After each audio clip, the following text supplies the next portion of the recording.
Welcome to the bright lights of the UFC. How excited are you, man, for real? Because obviously you were doing great things in other organizations, and we know you kind of called it quits a year ago, but but this was always the dream, and now it's the reality.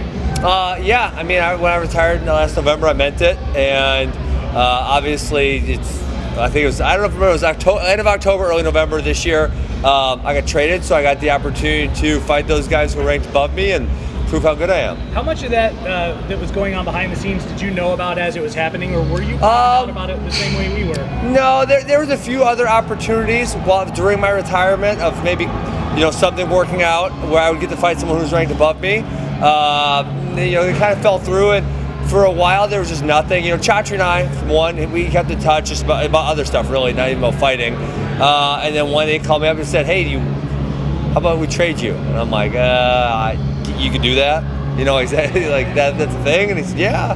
Called me back a couple weeks later, and he said, "Hey, you're traded." I'm like, what the? You said the only way you were going to do this is if you were able to come to the UFC and if I was, the only way I was going to fight again is if I was able to fight someone who's ranked in the top 5. And I said, to prove I'm the best. And so, like I said, there was a few other avenues that we were trying to make that happen, and this was the one that worked out. Were you surprised that DJ was on the other end of the trade? No, not at all. I mean, Matt Hume, who's the match favorite for one championship, is DJ's coach. They're really close, and so I guess I kind of knew of DJ's unhappiness for a while, if that makes sense. So yeah, when that was at the end, I mean, it was kind of like, hey, it's what would be the right term here? It's kind of a validation of how good I am. I mean, they fucking traded the best. I'll say the best fighter of all time. I was gonna say the best flyweight, but how many title defenses do they have? 11 or 12? I mean, literally, that's possibly the best UFC champion of all time. And they traded him for me. So, that in itself is validation that they see the value in me. What do you think about now the flyweights might not have a home in the UFC after that trade? Yeah, I mean, that's kind of been, obviously that's been rumored for a long time. But they just made that Dustin Ortiz and Joe Benavidez today. So I don't know. I still don't know if I should believe that. Do you believe it? I did for a while. I don't know anymore. Yeah, that's what I'm saying. Like, I did for a while. I don't know anymore. Obviously, one championship, would be more than happy to pick some of those guys up. Like they got DJ. And when you look at it, really, strictly by the numbers. At the lightweight, welterweight, there's over 100 fighters in both divisions in just the UFC, right? And then if you go, on the extremes, right? It's a bell curve. The flyweights, there's like 30. The heavyweights, there's like 30.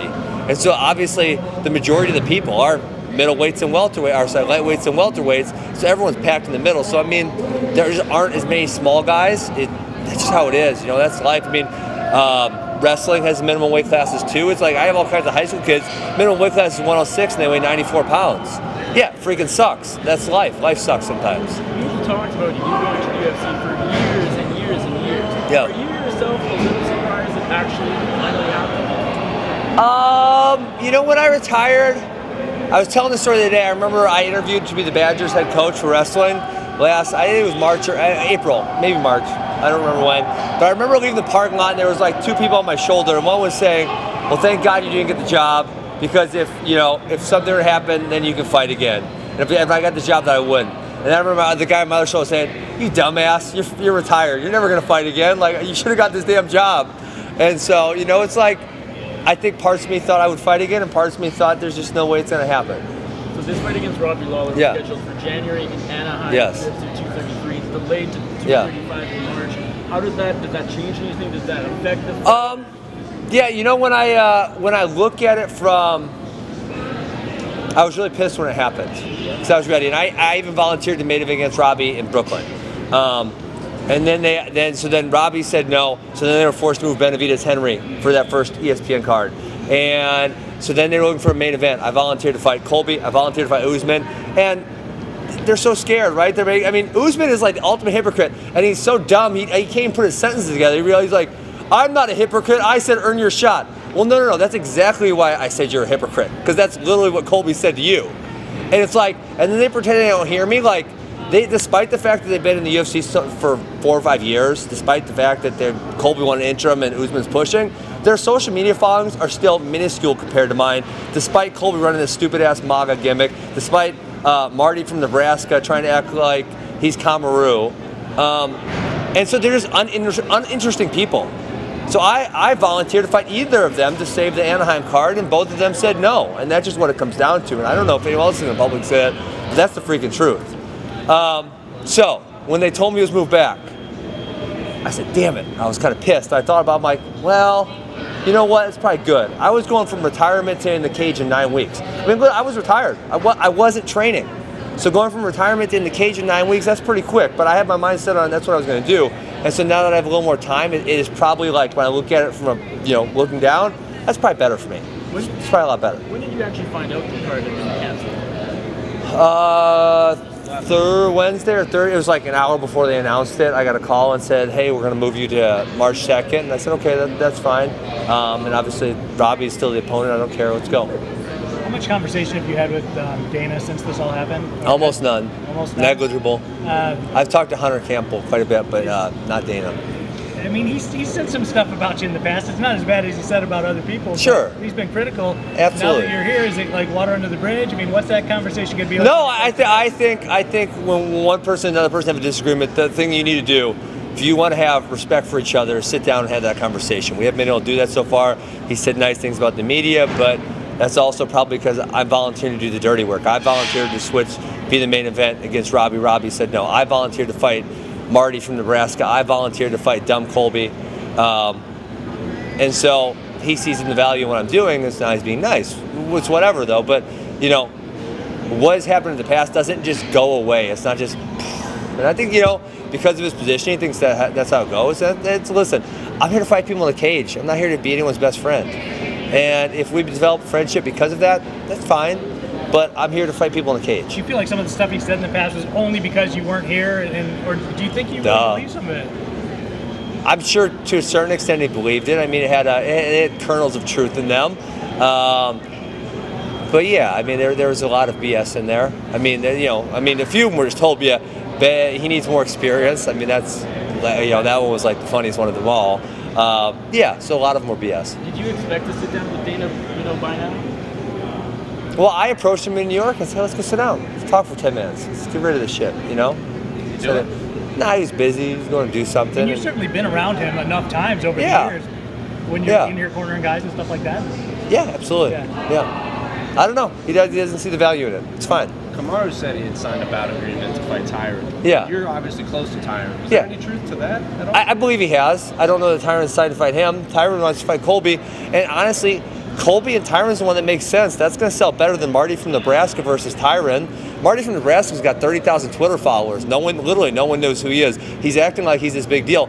He doesn't have a following. People don't know who he is. You can say, I fought 12 times in the UFC or whatever. You're not interesting. People don't know who you are. You're freaking... The most interesting thing that's happened to you is me calling you Marty from Nebraska. So Colby, you said, is doing the MAGA gimmick, as you said. Yeah, it's pathetic. Tyron has represented Ferguson, Missouri very well in the Absolutely. past. That right there on paper, there's a lot of emotions between there. Are you worried it might go too far? No. We fight in a cage. Are you on drugs? I mean, we get in a cage and try to hurt each other. What's too far? Maybe are we gonna give him swords or something? Well, I guess like you saw what happened at 229 after the fight when they hopped the cage. Yeah, that was awesome when Khabib almost beat up Drake and then little wimpy Dylan Dennis, and he was like, yeah. That was fantastic. No, listen, we fight in a cage. Wait, I mean, if you gave him swords, maybe I'd say, okay, let's take the swords away and let him settle this. You know what? Colby he's so dumb he has to pick the lowest common denominator. It's like, I can't get people interested in me, so I have to throw this MAGA gimmick out there because that inherently makes people upset, right?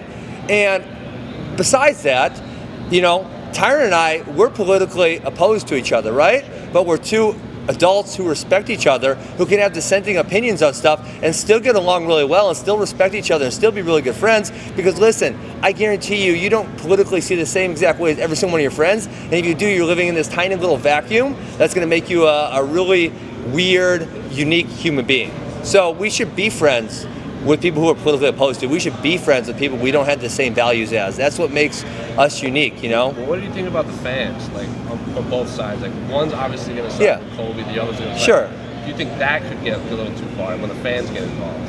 No. What do we give the fans swords now too? I don't care if these drunk fans get in fights in the crowd. Who cares? You're saying you and Tyron are politically... Yeah, absolutely. You can't just unfriend each other on Facebook because that's how it goes? No, we love each other. We talk about it. It's fine. It's like... man, if I could only be friends with people I had the same political ideologies as, damn, I'd be screwed. I'd only have like 14 friends because I got some really unique ones. Speaking of Tyron, man, you got Tyron, you got Chandler who just won his belt last night. What the hell was going on in Missouri, man? I mean, you guys are all super high. College wrestling produces good fighters. Obviously, Tyron was the first one from Mizzou to get into that. I followed, Chandler followed. But I think that's all it is. Mizzou is obviously having a lot of success. There's other colleges. Oklahoma State's had a lot of success. Johnny, which he was successful. There was a little bump there, and then USADA came and got him. Daniel's had a lot of success. There's been other people. So Arizona State had a lot of really good fighters. Kane, Bader, CB. There's a lot of people there.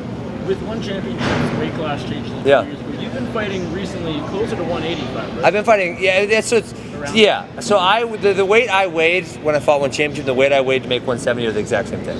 There's literally no difference at all. So I usually cut the water weight, if you will, from 183 to 185, somewhere in there. And so one championship, you had to piss hydrate and be 185 or under. So it's the same thing.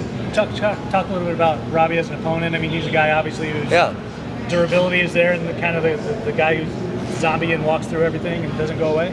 Well, he gets choked though. Sure. Yeah. So he didn't walk through those. Is that your plan? Yes. Yeah. Put my hands on him, get him tired, wear him out, beat him up, choke him out, all that good stuff. Can you make 165? Yes. So if they added that division, I'll be the 165-pound champion by the end of 2019. Oh wow. Yes. Hey guys, thank you. I was having fun over here. Colby sucks. Marty from Nebraska sucks. I'm out. Thanks, man.